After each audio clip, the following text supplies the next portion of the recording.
Hello friends, आपका स्वागत है कि मेरे इस वीडियो में। थंबनेल देख के आपको पता चल ही गया होगा कि आज का टॉपिक क्या होने वाला है। तो आज का टॉपिक है फ्रेंड्स, क्लास 9 के सब्जेक्ट मैथ चैप्टर 1 से संख्या पद्धति। इसको हम लोग इंग्लिश में नंबर सिस्टम भी कहते हैं। तो इस चैप्टर का फ्रेंड्स अलग अलग पार्ट होने वाला है। तो इस पार्ट में हम लोग परिचय, आज का भाग है परिचय। इसमें फ्रेंड्स किस तरह से क्या चैप्टर में किस चीज़ का ज़रूरत है, प्राकृतिक संख्या, पूर्ण संख्या, इन सब चीज़ के बारे में जानेंगे, जिससे हम लोग को आगे चल के चैप्टर को बनाने में आसानी हो। तो चलिए फ्रेंड्स, आज के इस वीडियो में संख्या पद्धति का परिचय हम लोग शुरू करते हैं। तो पहला है फ्रेंड्स प्राकृतिक संख्या। प्राकृतिक संख्या किसे कहते हैं? प्राकृतिक संख्या मतलब नेचुरल नंबर। इसको फ्रेंड्स हम लोग इंग्लिश अल्फ़ाबेट एन से डिनोट करते हैं। तो प्राकृतिक संख्या किसे कहते हैं? गिनती की संख्या को प्राकृतिक संख्या कहते हैं। एग्जाम्पल भी दिया हुआ फ्रेंड्स, 1 2 3 4 5, और ये चलते चलते अनंत तक जाती है। इसका कोई अंत नहीं है। गिनती हम लोग का कभी भी समाप्त नहीं होता है। तो अगला है पूर्ण संख्या, जिसे हम लोग इंग्लिश में होल नंबर कहते हैं। पूर्ण संख्या इंग्लिश में होल नंबर। इसको फ्रेंड्स इंग्लिश अल्फ़ाबेट W से हम लोग दिखाते हैं। तो पूर्ण संख्या किसे कहते हैं? ऐसी संख्याएं जो शून्य से शुरू होती है और अनंत तक जाती है। शून्य से शुरू होती है और अनंत तक जाती है। जैसे फ्रेंड्स 0 1 2 3 4, ऐसे चलते चलते फ्रेंड्स अनंत तक, जिसका कोई अंत नहीं है। पूर्ण संख्या वे संख्याएं हैं जो 0 से शुरू होती है और अनंत तक जाती है। पूर्णांक किसे कहते हैं फ्रेंड्स? तो चलिए फ्रेंड्स पूर्णांक के बारे में जानते हैं। पूर्णांक को हम लोग इंग्लिश में इंटीजर्स कहते हैं, जिसको इंग्लिश अल्फ़ाबेट Z से दर्शाते हैं।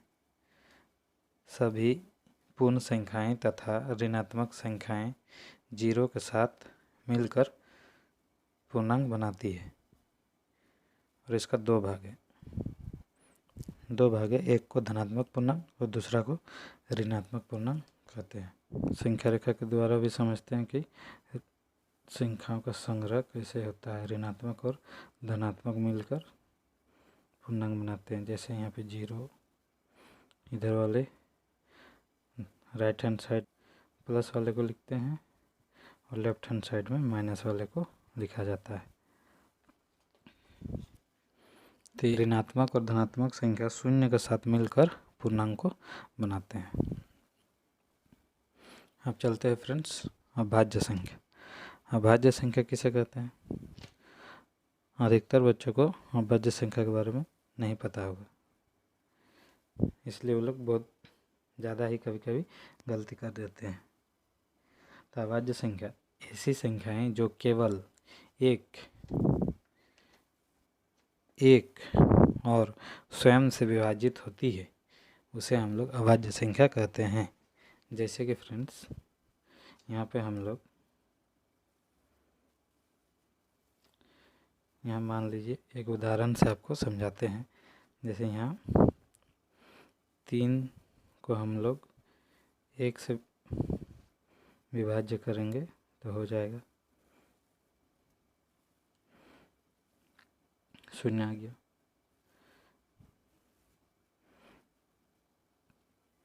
3 को 3 से विभाजित भी कर सकते हैं, इसमें भी 0 आ गया। मगर 3 को किसी और संख्या से विभाजित नहीं कर सकते हैं। जैसे कि हम लोग 3 के अलावा 1 और 3 के अलावा 3 किसी भी संख्या से विभाजित नहीं होगा। तो इसी प्रकार के संख्या को हम लोग अभाज्य संख्या कहते हैं। भाज्य संख्या ऐसी संख्याएं जो दूसरे संख्या से भी विभाजित होती है, उसे हम लोग भाज्य संख्या कहते हैं। तो इसका भी एक एग्जांपल ले लेते हैं। जैसे फ्रेंड्स यहाँ पर हम लोग 4 ले लेते हैं। 4 को हम लोग 1 से भी भाग कर सकते हैं, 0। 4 फ्रेंड्स 2 से भी भाग होगा,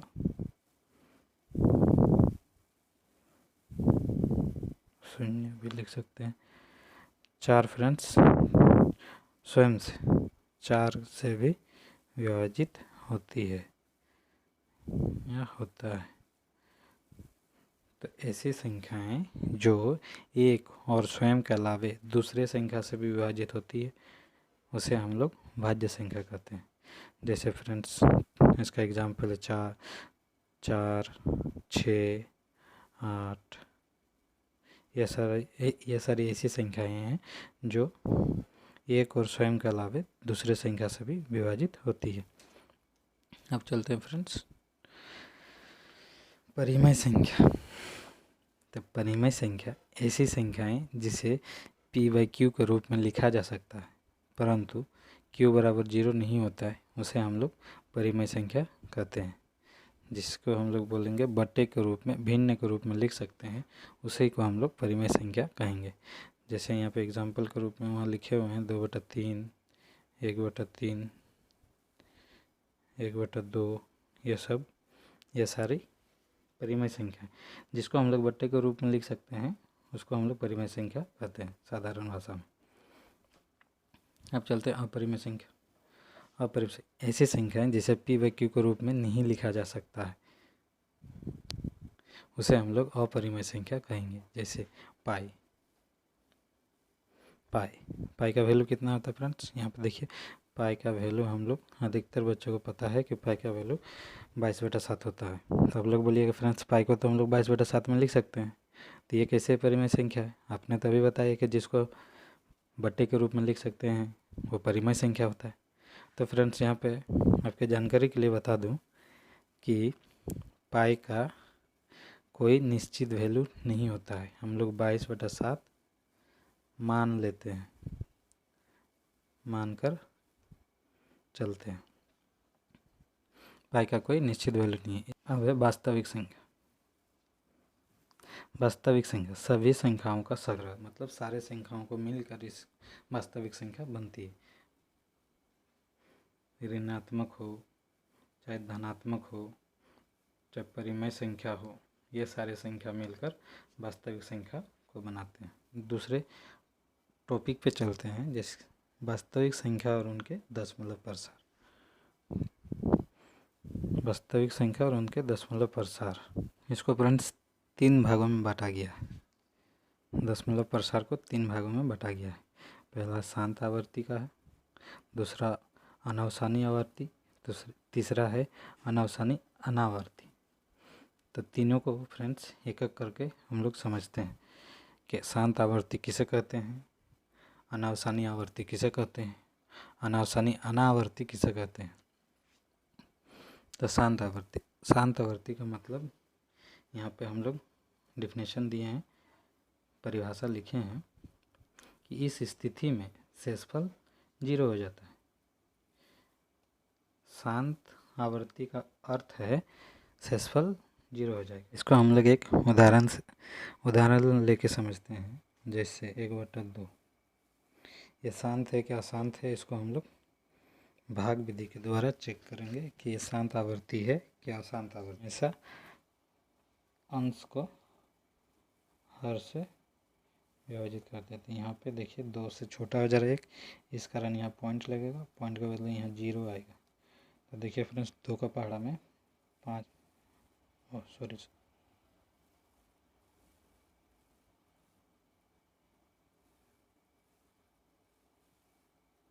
10। तो देखिए ये शेषफल 0 आ गया। तो इससे हम लोग को पता चलता है कि शांत आवर्ती का शेषफल हमेशा 0 आता है, जिस कारण इसे शांत आवर्ती कहते हैं। अब चलते हैं अनावसानी आवर्ती। अनावसानी आवर्ती, इसमें फ्रेंड्स इस स्थिति में शेषफल की पुनरावृत्ति होती है।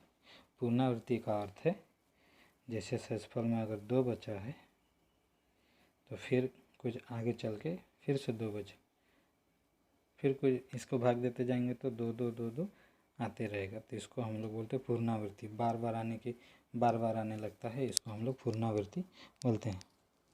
इसको भी हम लोग एक उदाहरण से समझते हैं।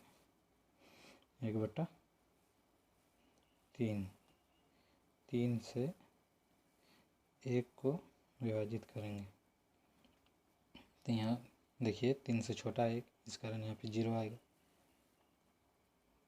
तो 3 का पहाड़ा में 3 बार में 9 लगाएंगे, यहाँ शेषफल 1 बच जाएगा। तो बिंदु यहाँ पॉइंट के चलते फिर से यहाँ पे आएगा 0, तो फिर 3 का पहाड़ा में 3 बार में 9, शेषफल 1।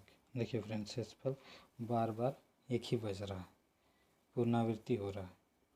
इस कारण हम लोग अनावसानी आवर्ती इसको कहते हैं, क्योंकि इसमें शेषफल की पुनरावृत्ति होती है। यहाँ पर भी शेषफल 1 बचा था, यहाँ पर भी बचा है, फिर से इसको आगे भाग करेंगे, फिर शेषफल 1 बचेगा। इससे हम लोग ये पता चलता है कि जो शेषफल है उसकी पुनरावृत्ति हो रही है।